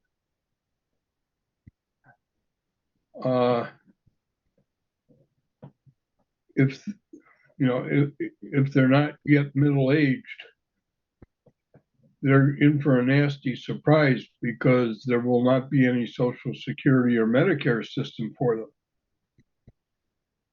Okay, are you prophesying that? I mean, some of us would like to have Social Security, so you're saying it's going to be gone? And when do you think that would occur?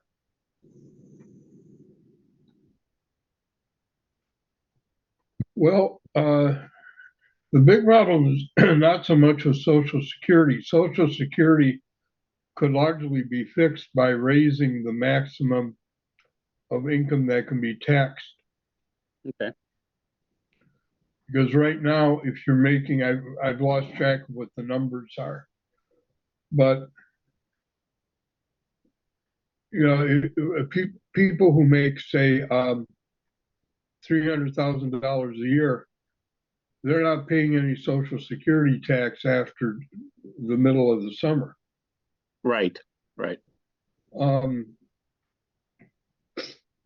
it's a regressive tax.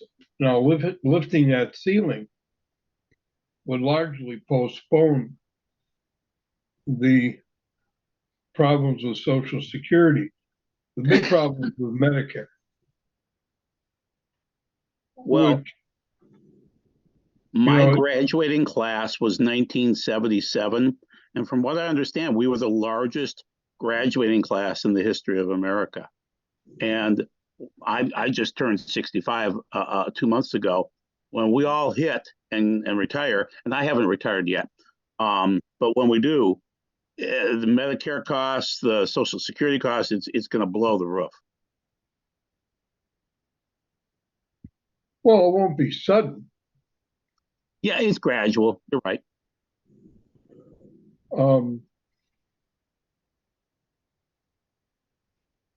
And then the political discussion will be in terms of why didn't anybody tell us this is going to happen? It's been,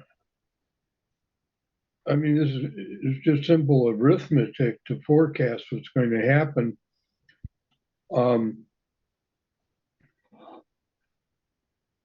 Yeah, we know how many people were born. We know how many die. We know how many are going to retire and when they're going to retire. Everything is so easy to calculate. But you're right. They've never considered.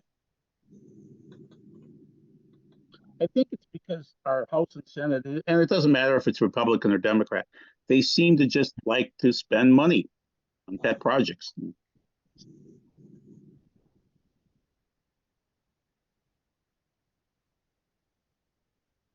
Well, this is one thing on which we have bipartisan agreement.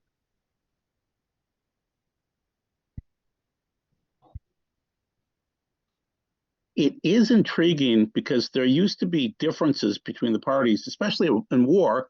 I mean, Michael, I don't know when you started teaching over at the U of M, but there were riots over there over the Vietnam War. And my brother was there during that time frame. He was born in 1952 and attended the U of M. And now it's interesting to look at things and say, it seems like there are neocons on the Republican side, but there are also people on the Democrat side that wanted the Ukraine war. And I had never envisioned that in my lifetime to see that occur.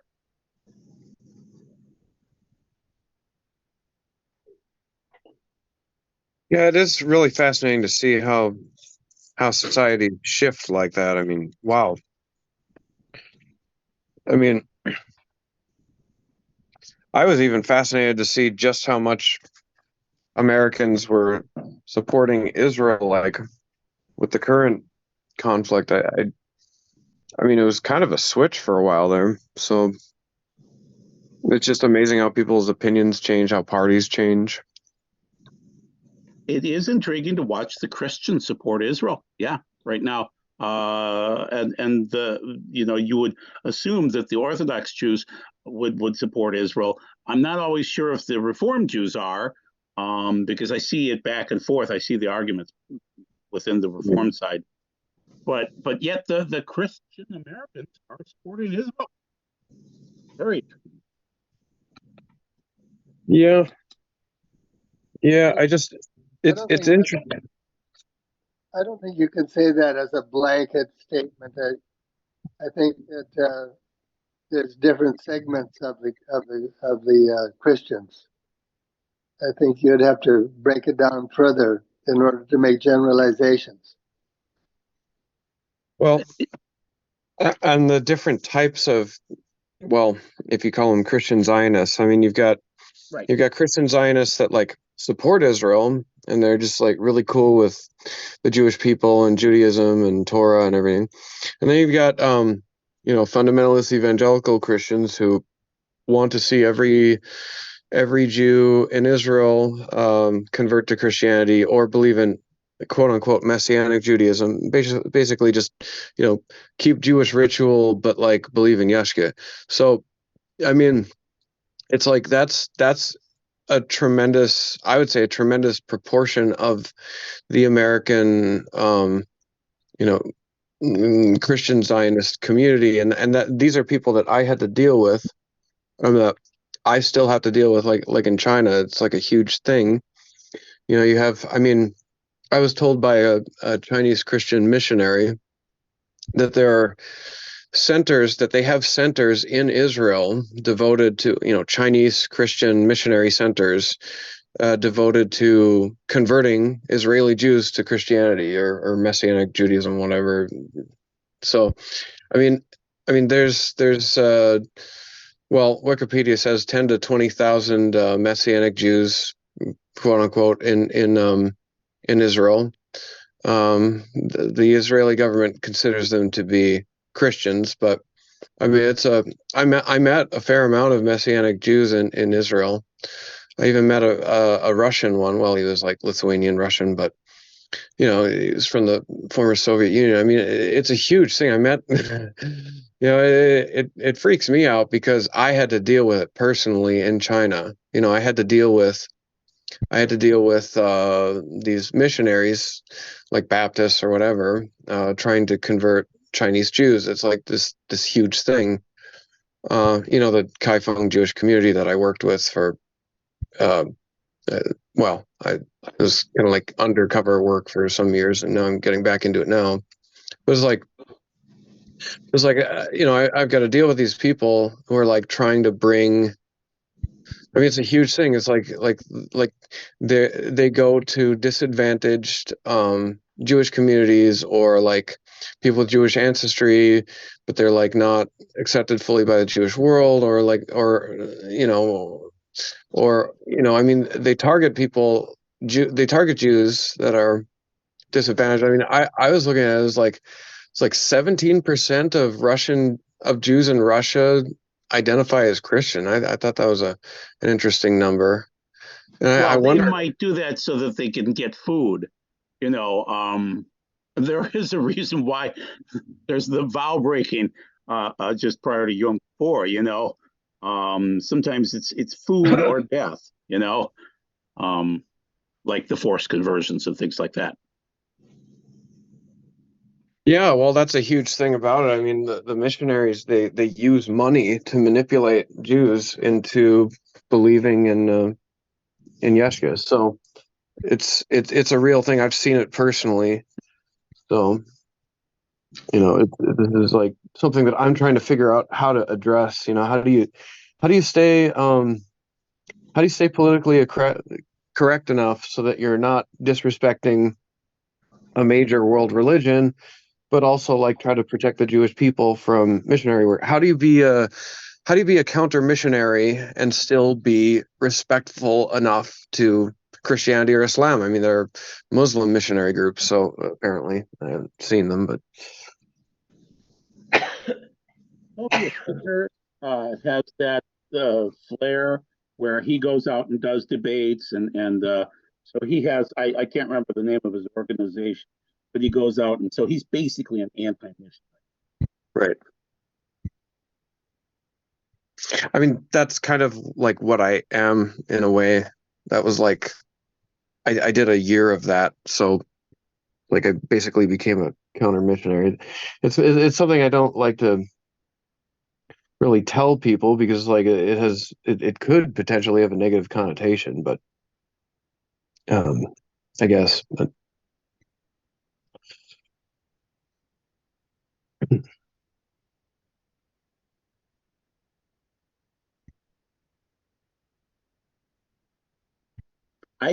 This is news to me in terms of I didn't know that Judaism was legal in China. I know well, that. that's the whole point. It isn't legal. Okay. Yeah, and that's why I had to live this whole secret life in China. So because I was like a undercover dude. So that kind of it influenced my entire life. Yeah. Mm. Did you wear a kippah in China? Actually, that's the funny thing. I did. I wore it everywhere, and my host family there, they made these very nice silk kippahs, and so they had the Chinese designs. Yeah, I was selling those for a little while. I still got some. I need to sell them off. If you have any buyers, but but anyway, but yeah, I mean, I was wearing those things around because it was like Chinese silk, designs and everything. People would ask me, I'd have like some facial hair, like a short beard or whatever, and people would ask me people assumed that I was a Uyghur Muslim, from Western China, because they're Turkic, so it's like a lot of them look like white, not all of them. Some look more. They're Turkic. Asiatic. I did not know that. Yeah, the Uyghurs, they were originally Buddhist and then they became Muslim, but they're like, Turkic. It's Uyghur is a Turkic language. Uyghur is spread out, like they're spread out between Western China to Kazakhstan and whatnot, and so they're. But anyway, there was one time I was riding bike, because everybody's riding bike. I mean, you have big biking lanes, and Kaifeng where the Jewish community is. And as I'm riding bike, this guy rides up next to me on my left side and just surprises me, and he starts speaking, speaking in Uyghur to me, and I'm like, what? Yeah. What? He's like, that you're a Uyghur. Yeah, he was a Uyghur, and he thought I was a Uyghur, and then he says to me in Chinese, "你不是维吾尔族吗?" He's like, "Aren't you a Uyghur?"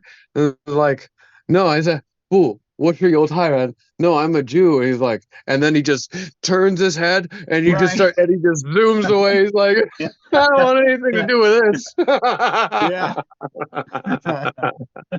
That was hilarious. I mean,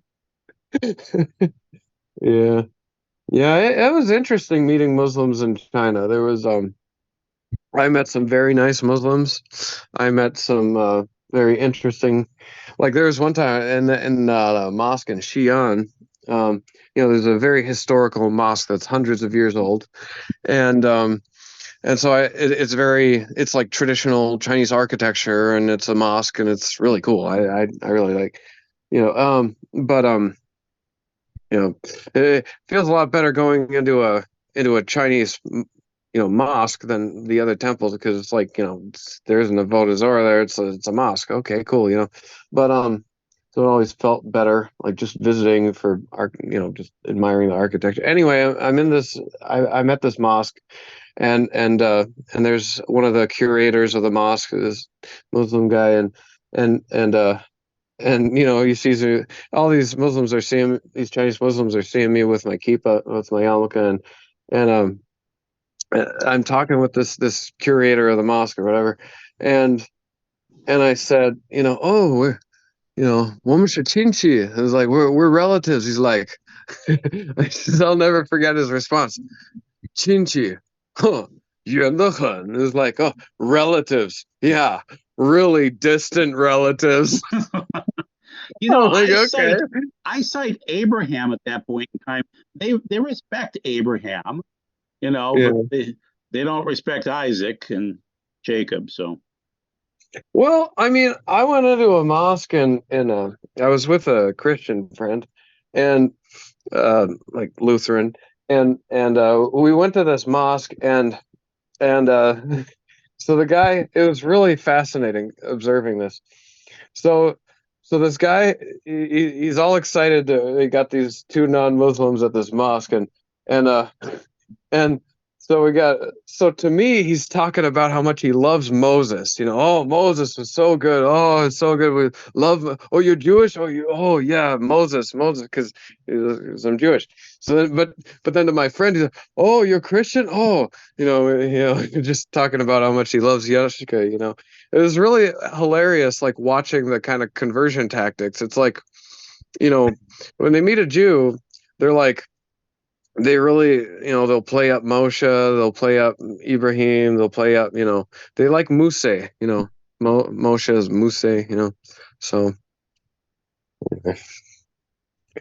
yeah. Interesting.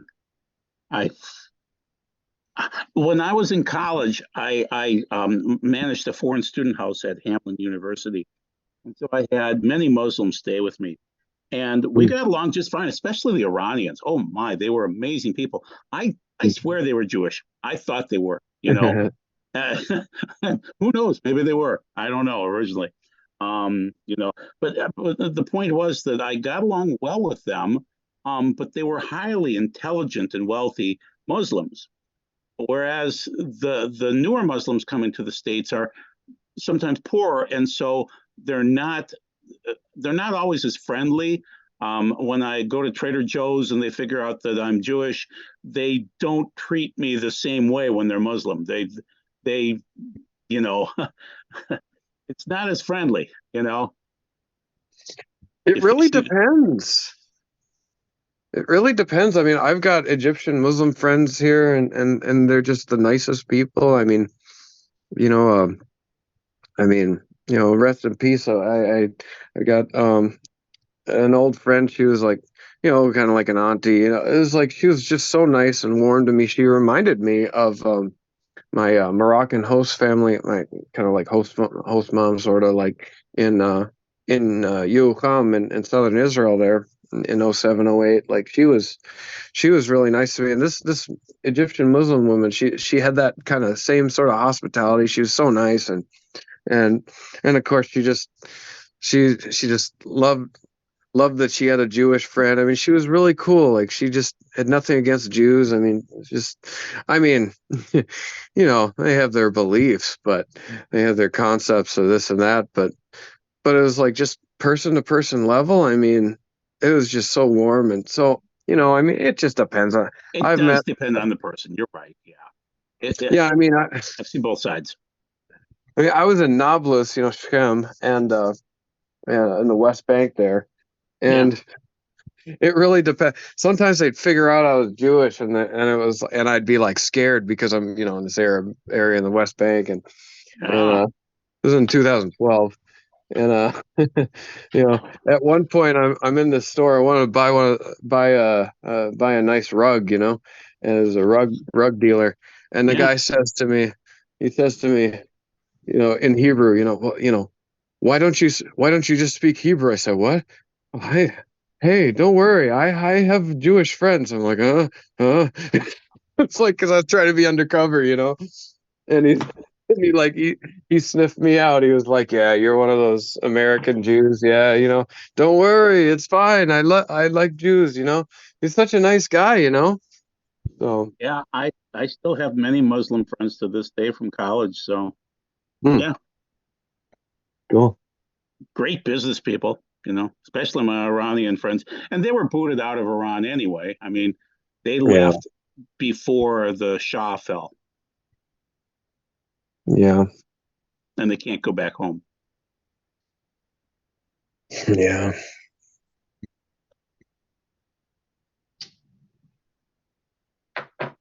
Well, boys, I don't think this class is going to resume.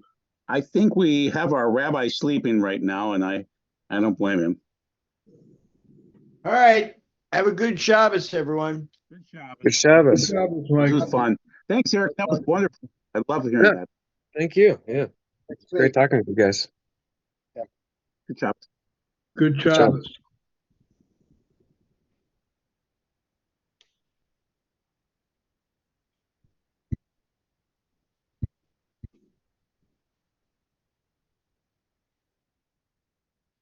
Well, what the rabbi said has come true.